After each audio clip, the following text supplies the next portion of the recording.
Thank you very much. A great pleasure to be with all of you this morning.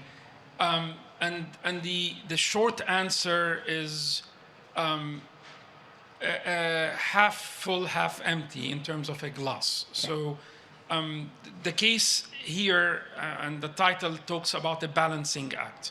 And we have now a unique phenomena that many countries in the world are started to have the debt to GDP go up, not because of economic mismanagement, but because of external shocks caused by instability, civil wars, and having done the right thing, which is opening the borders and absorbing a big population of refugees. Yes. And so that's a very unique case that the international system was not programmed to address.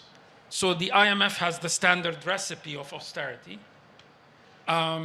and your classification as a middle-income country prohibits your access to more concessionary financing. Yeah. So that's the reality we were faced with. So in 2011, we basically had 4 civil wars erupt around us in terms of the Arab Spring within the region.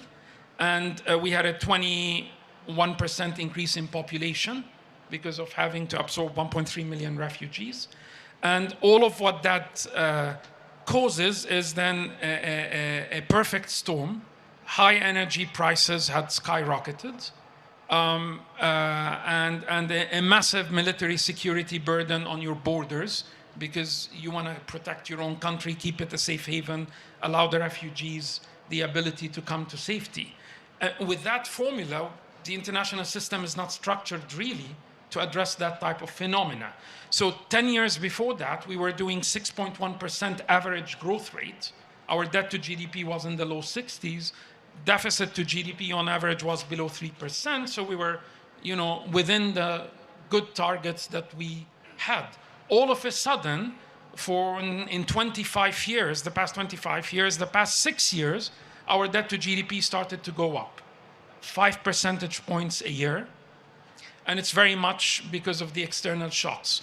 So what you're left with is then, all right, what is the balancing act I can do as a country that faces this very difficult confluence of external shocks that are not your own making, and at the same time, the international system is not geared up to address this in a proper way. So 3 ways we dealt with this.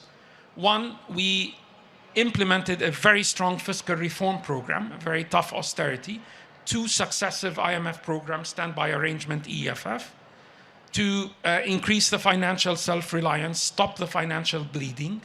We got out of all subsidies, bread, oil, and electricity over 5 years. It was a massive adjustment, $5 billion, over 10% of GDP, and we're a $40 billion economy today. So we stopped the growth and stabilized the debt growth last year at 95. We almost grew by 0 last year. And second track, we tried to turn the refugee crisis into a development opportunity by doing a unique case for the world. That, of course, is costly because the direct cost of housing the refugees is $1.5 billion a year, 16% of your budget income, 4% of GDP annually. So you don't have a lot of choices what you do. Either you close the borders, kick people out, or you try to do the best, because you did the right thing, the moral thing. And so we worked on pushing with the World Bank the notion of a global public good when a country is hosting refugees. That warrants new sources of financing for middle-income countries. We launched the concessionary financing facility. We worked with our development partners on a concept of blended finance and trying to lower the debt financing available, given the burdens we were dealing with. And on a third track, we started to resume our development and growth agenda.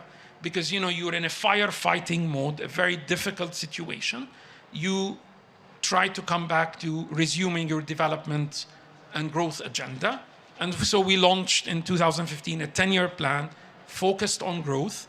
And I think the challenge remains is that you're continuing a very strong fiscal austerity program, with still a gloomy and bleak regional situation that doesn't show any signs of improvement, which means that it's going to be impacting your growth negatively, and you're gonna try to figure out specific growth interventions that tries, to some extent, it's not a magical one, to compensate for the severe austerity you're undergoing, which is going to be counter growth whether you like it or not, but at least it's the base you want to build on in terms of macroeconomic, fiscal, and monetary stability.